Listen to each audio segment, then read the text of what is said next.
오늘 우리가 함께 나눌 말씀은 누가복음 3장 7절부터 14절까지 말씀 같이 나눕시다. 요한이 세례받으러 나오는 무리에게 이르되 독사의 자식들아 누가 너희에게 일러 장차 올 진노를 피하라 하더냐.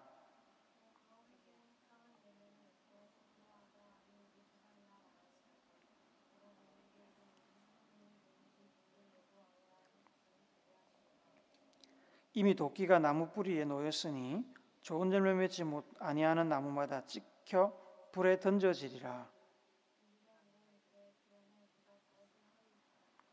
대답하여 이르되 옷 두 벌 있는 자는 옷 없는 자에게 나눠줄 것이요 먹을 것 있는 자도 그렇게 할 것이니라 하고,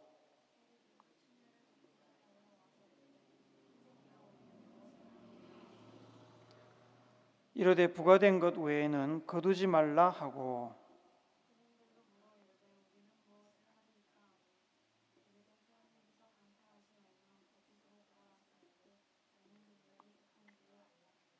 아멘.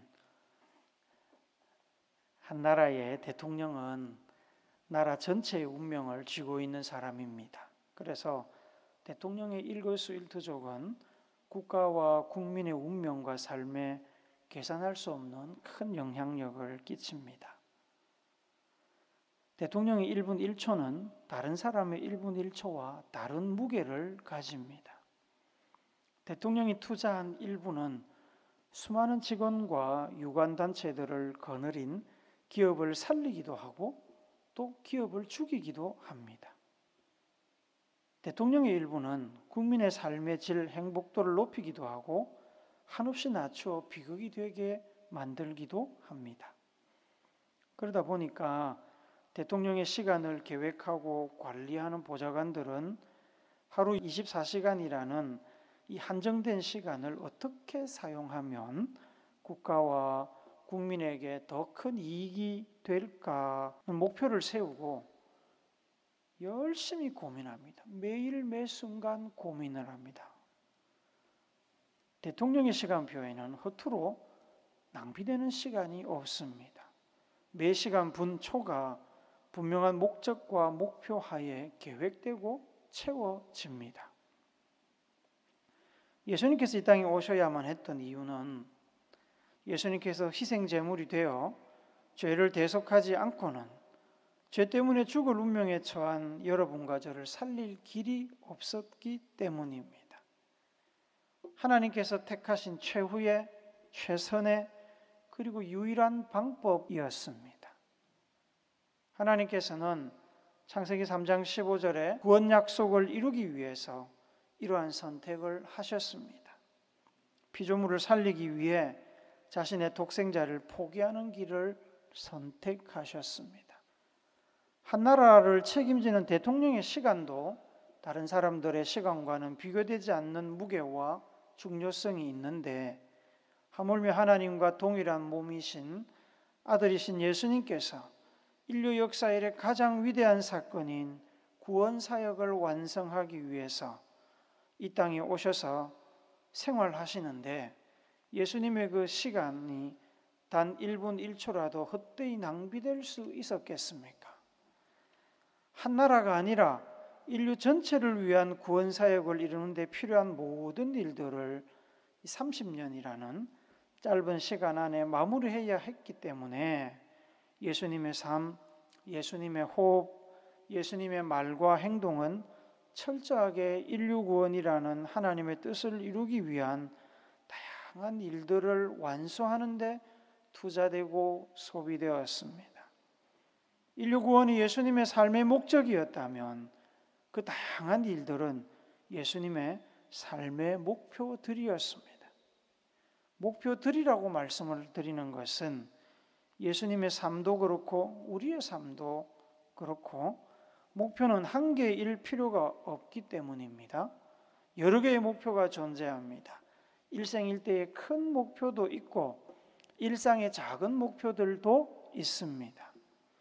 구원사역을 이루기 위해 이 십자가를 지는 일이 큰 목표라면 제자를 부르고 양육하고 진리의 말씀을 선포하고 고난을 견디는 것은 더 작은 목표들일 것입니다. 그보다 더 작은 목표들은 무엇이었겠습니까? 목수의 일을 하면서 가정을 돌보는 일, 동료들과 사이좋게 지내는 일, 제자들의 밥을 해주는 일, 이런 것들도 있을 겁니다. 예수님과 마찬가지로 우리도 인생을 살면서 이루어야 될 큰 목표도 있고 작은 목표도 있습니다. 예수님께서는 살면서 자신이 이루어야 할 목표를 다 이루셨을까요? 네, 다 이루셨습니다. 마태복음을 기록한 저자 마태는 예수님의 삶을 기록하면서 예수님께서 이 땅에 계실 때는 몰랐는데 시간이 지나고 나서 보니까 예수님의 삶이 하나님의 말씀을, 하나님의 뜻을 이루고자 하는 목표로 가득 차 있었다는 사실을 발견을 했습니다. 그래서 마태는 예수님의 행적을 되살려서 기록을 하면서 그 사실들을 기록했습니다. 마태복음 1장 21절 22절 말씀 우리 같이 봅시다. 시작. 아들을 낳으리니 이름을 예수라 하라. 이는 그가 자기 백성을 그들의 죄에서 구원할 자이심이라 하니라.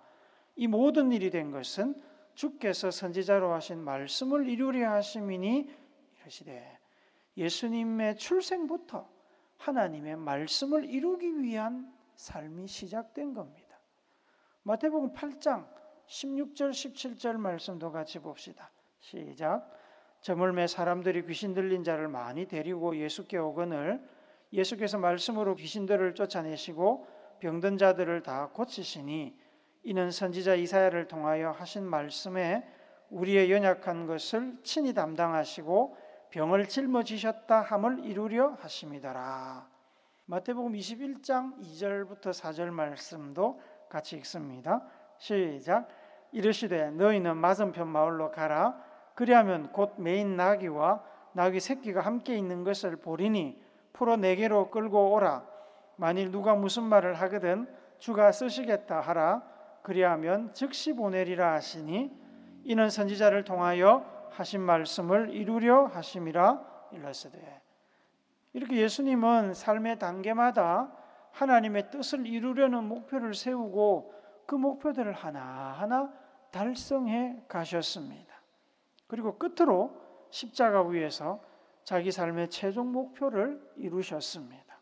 마태복음 27장 50절 말씀 봅시다. 같이 읽습니다. 시작. 예수께서 다시 크게 소리 지르시고 영혼이 떠나시니라. 크게 소리를 지르시고 영혼이 떠나셨다 말씀하는데 그 마지막으로 크게 소리 지르실 때 무슨 이야기를 하셨는지 마태는 그걸 알아듣지를 못했습니다. 기억을 못했는지 못 들었는지 잘 모르겠습니다. 그러나 늘 예수님 곁에 있던 요한은 들었습니다. 요한복음 19장 30절입니다. 같이 읽읍시다. 시작. 예수께서 신포도주를 받으신 후에 이르시되 다 이루었다 하시고 머리를 숙이니 영혼이 떠나가시니라. 예수님께서는 구원사에게 필요한 모든 목표들을 다 이루고 마지막 목표인 목숨을 주시는 것까지 다 이루시는 것을 이제 느끼고 다 이루었다라고 말씀하시고 돌아가신 겁니다. 예수님께서 이 땅에 계시는 동안 이루고자 했던 목표 중에 하나는 제자들을 키워내는 일이었습니다. 그 제자들을 통해 예수님께서 완성하신 구원사역의 기쁜 소식을 세상 모든 사람에게 전달할 계획을 세우셨고 그렇게 될 것을 기대하셨습니다. 그래서 승천하시기 전에 그것을 제자들에게 당부하셨습니다. 마태복음 28장 19절 20절 말씀 봅시다. 시작. 그러므로 너희는 가서 모든 민족을 제자로 삼아 아버지와 아들과 성령의 이름으로 세례를 베풀고 내가 너희에게 분부한 모든 것을 가르쳐 지키게 하라. 볼지어다 내가 세상 끝날까지 너희와 항상 함께 있으리라 하시니라. 가서 모든 족속으로 제자를 삼아라. 내가 너희를 제자 삼은 것처럼 너희도 그렇게 제자를 삼으라고 당부하셨습니다. 이 예수님의 계획을 실천에 옮길 제자들을 키워내는 일은 예수님이 시작하셨고 성령님께서 완성하셨습니다. 예수님의 제자로 부름을 받아 성령을 통해 예수님께서 꿈꾸시고 계획하신 일을 완수하는 것을 자기 인생의 목적으로 삼은 제자들은 저마다 주어진 자리, 삶의 환경 속에서 예수님이 주신 목적을 이루기 위한 다양한 인생의 목표들을 설정하고 그 목표들을 이루기 위해서 열심히 살았습니다. 죽기까지 최선을 다했습니다. 그 제자들의 제자들도 스승의 본을 받아 그렇게 살았고 그 전통은 오늘 우리에게까지 이어져 내려왔습니다. 이 전통, 이 사명은 예수님께서 다시 오시는 날까지 이어지다가 마무리될 것입니다. 우리 각자에게 주어진 인생의 크고 작은 목표를 이루다 보면 뭐가 생깁니까? 결과물이 생깁니다. 목표를 완수하면 결과물이 생깁니다. 수능이라는 목표를 완성하면 입학이라는 결과물이 생기는 겁니다. 이 결과물을 성경은 열매라고 표현합니다. 열매. 예수님 인생의 순간순간들이 의미 없이 주어진 것이 아니고 부여된 인생의 목표들을 이루기 위한 시간들이었던 것처럼 제자들의 인생도 그리고 오늘 우리의 인생도 그냥 우연히 주어진 것이 아닙니다.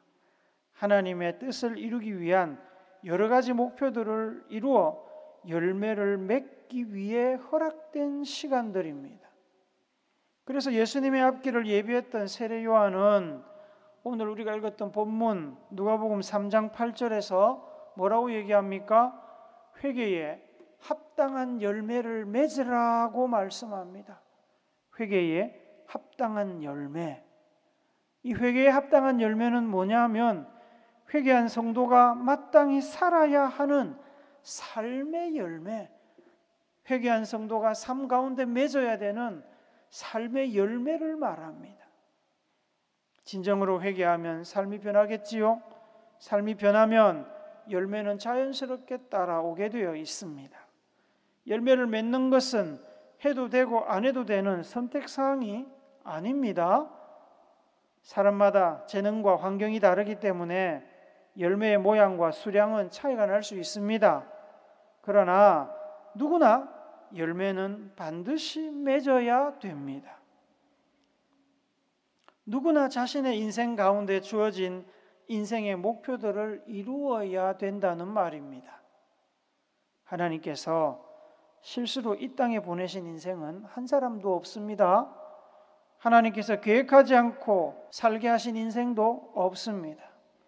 하나님의 선하신 목적과 구체적이고 다양한 목표를 품지 않은 인생도 없습니다. 열매를 맺지 않는다는 것은 하나님의 계획과 기대를 무산시킨다는 말입니다. 하나님의 뜻을 뭉갠다는 뜻입니다. 그렇게 목적도 목표도 거부하고 그저 육신의 욕심만 채우는 인생을 살게 하시려고 예수님께서 십자가에 돌아가신 것이 아닙니다. 이것이 분명하기에 누가복음 3장 9절은 우리에게 이렇게 경고하고 있습니다. 한 번 더 읽습니다. 시작. 이미 도끼가 나무 뿌리에 놓였으니 좋은 열매 맺지 아니하는 나무마다 찍혀 불에 던져지리라. 좋은 열매 맺지 아니하는 나무마다 찍혀 불에 던져지리라. 무서운 말씀이죠. 그러면 도대체 열매가 뭡니까? 목표를 달성한 결과물이라고 그랬는데 우리에게 어떤 열매, 어떤 결과물이 있어야 됩니까? 성경에서 이야기하는 여러 가지 열매가 있는데 요약하자면 이렇습니다. 우리가 맺어야 될 열매에는 성령의 9가지 열매, 성품의 열매가 있습니다. 그리고 당연하게 전도의 열매가 있습니다. 그리고 행함, 행실의 열매가 있습니다. 이 열매들이 다 중요합니다. 어느 하나를 배제한다면 성도의 인생은 왜곡되고 말 것입니다. 많은 교회에서 전도의 열매만을 강조하여 예수님의 가르침을 왜곡시키는 경향이 있습니다. 전도의 열매가 중요합니다. 중요한 건 사실입니다. 온전한 전도의 열매를 맺기 위해서는 성령의 열매, 행함의 열매도 같이 맺어야 됩니다. 성품의 열매, 행함의 열매를 맺지 않고 전도의 열매만을 맺기 위해서 열심히 전도하면 사람들이 교회에 오지요. 왔다가 성도들의 행실, 교회의 행실을 보고 다시 세상으로 돌아가는 일이 생깁니다. 그냥 돌아가는 것 아닙니다. 좋은 추억 가지고 돌아가지 않습니다. 교회에 대하여 부정적인 생각들을 가지고 돌아갑니다. 한국교회가 부흥을 위해서 열심히 기도하고 전도하면서 놓친 부분이 바로 여기 있습니다. 하나님은 사랑이시지만 하나님은 동시에 정의와 공의의 하나님이십니다. 하나님의 사랑과 정의와 공의가 어떻게 드러나겠습니까? 성도들의 행실과 성품, 교회의 행실, 곧 교회의 정책과 실천 과정에서 드러나는 겁니다. 그런데 이 교회가 성도들의 숫자에만 집중하다가 이 부분을 놓쳤습니다. 그래서 교회는 다니는데 사랑이 없고 교회는 다니는데 공의와 정의가 없는 이상한 성도들을 많이 양산했습니다. 그 결과 오늘 우리는 눈으로 보고 있습니다. 교회의 도덕적, 윤리적 타락으로 인해 사회의 비판과 염려가 교회를 향하여 손가락질하고 교회와 하나님의 말씀에 대한 신뢰도가 급격하게 떨어졌습니다. 전도의 문이 막히고 있습니다. 성도들이 이루어야 할 다양한 인생의 목표, 사역의 목표에는 전도의 열매도 있고 성령의 열매, 성품의 열매, 행함 곧 행실의 열매도 있습니다. 오늘 우리가 읽은 본문이 말씀하시는 것은 특별히 이 행함의 열매, 행실의 열매에 관한 것입니다. 성도들의 사역은 단지 교회에서 봉사하는 것으로 끝이 나지 않습니다. 성도들의 사역은 교회에서도 이루어져야 되고 가정에서도 이루어져야 되고 직장과 사업터에서도 이루어져야 됩니다. 열매 맺지 못하는 나무는 도끼로 찍어 장작을 만들어 태울 것이라는 끔찍한 경고의 말씀을 듣고 옆에 있던 사람들이 놀라서 물었습니다. 그러면 우리는 무엇을 하리까? 마른 장작 신세로 전락하지 않으려면, 하나님으로부터 버림받지 않으려면 우리는 어떻게 해야 됩니까? 이 질문에 대한 대답이 10절부터 14절 걸쳐서 나오고 있습니다. 누가복음 3장 11절을 한 번 더 읽읍시다. 같이 읽습니다. 시작. 대답하여 이르되 옷 두 벌 있는 자는 옷 없는 자에게 나누어 줄 것이요 먹을 것이 있는 자도 그렇게 할 것이니라 하고, 이웃을 내 몸처럼 사랑하고 겉옷을 달라고 하면 속옷도 주라 하신 예수님의 그 가르침과 같은 말씀입니다.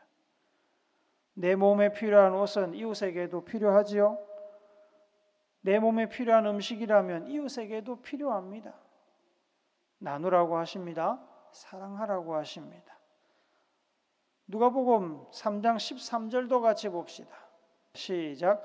이르되 부과된 것 외에는 거두지 말라 하고, 이것은 세리에게 하신 말씀입니다.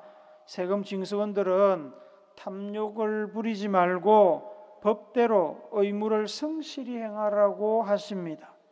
높은 사람, 힘 있는 사람, 가까운 사람들에게 깎아주고 특혜를 베풀어서는 안 되고, 약하고 힘없고 무지한 사람들이라고 해서 더 받아 살해사욕을 챙기는 것도 안 된다 말씀하십니다.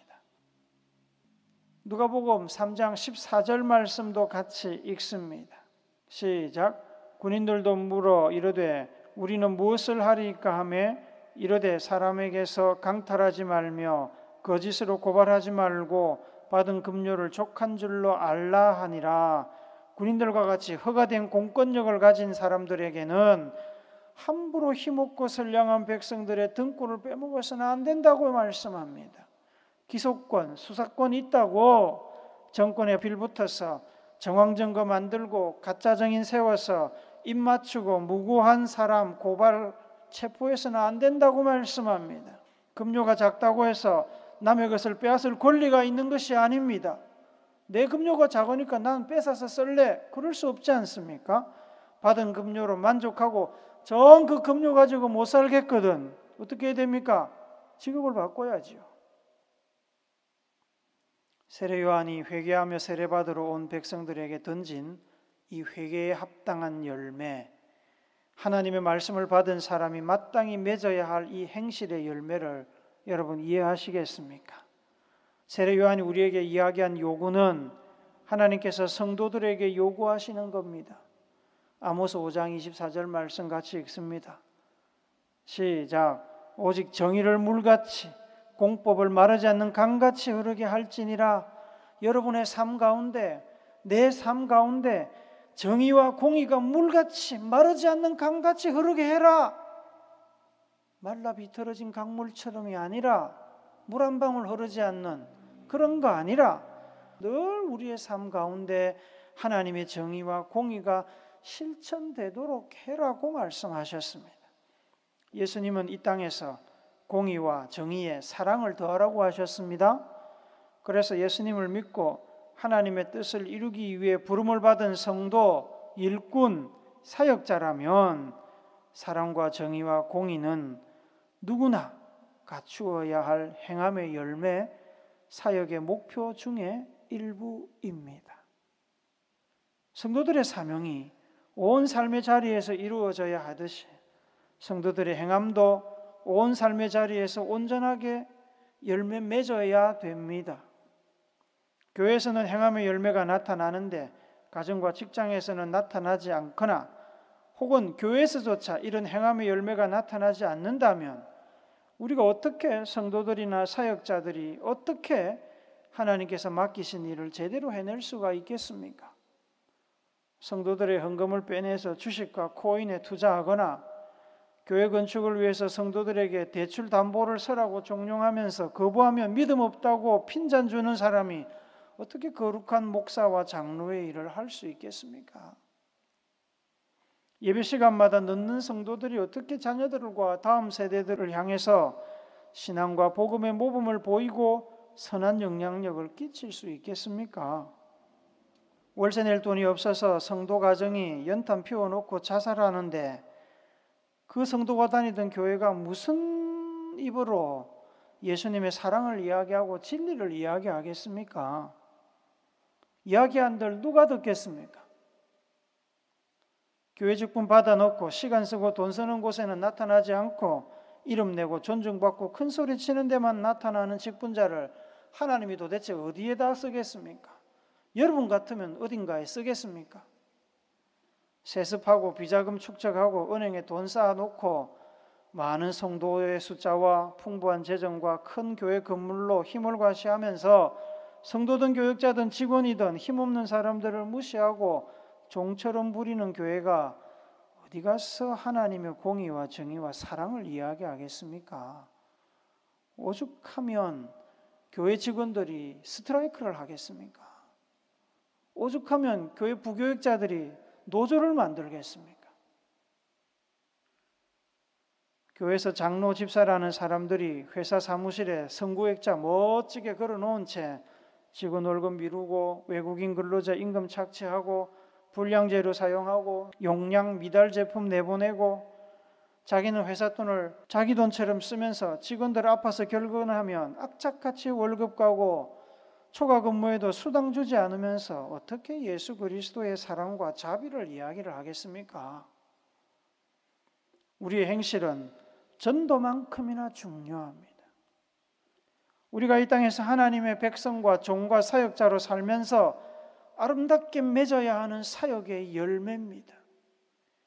그런 사역의 열매 하나하나가 모여서 예수를 닮은 사람, 예수의 향기가 나는 사람을 만들고 각자에게 주어진 다양한 인생의 목표를 달성하고 하나님의 뜻을 이루게 하는 겁니다. 사랑하는 우물교회 성도 여러분, 야고보서 2장 17절은 이와 같이 행함이 없는 믿음은 그 자체가 죽은 것이라고 말씀합니다. 사람이든 나무든 짐승이든 죽으면 열매 맺을 수 없지요. 행함이 없다는 것은 믿음이 죽었다는 말입니다. 마치 영화에 나오는 좀비가 의학적으로는 죽었지만 산 사람처럼 움직이는 것과 같이 사역의 열매, 곧 행함과 전도와 성령의 열매가 없는 성도나 사역자는 걸어 다니지만 영적으로 죽은 좀비와 비슷하지 않겠습니까? 우리는 결코 우연히 쓸데없이 오늘을 사는 것이 아닙니다. 우리의 삶이 하나님께서 원하시는 열매를 맺도록 하나님은 우리를 아주 정교하게 계획하시고 설계하셨습니다. 우리의 시간은 목적이 있고 목표를 이루기 위해 주어진 것입니다. 어머니의 뱃속에서 우리의 뼈가 형성되기 전부터 하나님은 우리의 삶이 가치 있게 만드셨고 하나님의 마음을 이 땅에 그대로 드러내는 축복의 통로가 되게 하셨습니다. 하나님은 우리가 하나님의 손발이 되어 이 땅에 아름다운 신앙 공동체를 세우고 진리의 복음을 전파하고 사랑과 정의와 공의의 열매를 맺기를 원하십니다. 그런 목적으로 여러분들과 저를 부르셨고 일을 맡기셨습니다. 이걸 우리는 사명이라고 하지요. 맡겨진 사명을 성실하게 완수하며 아름다운 삶의 열매, 사역의 열매 맺으시는 여러분과 제가 되기를 거룩하신 예수님의 이름으로 축복합니다. 아멘.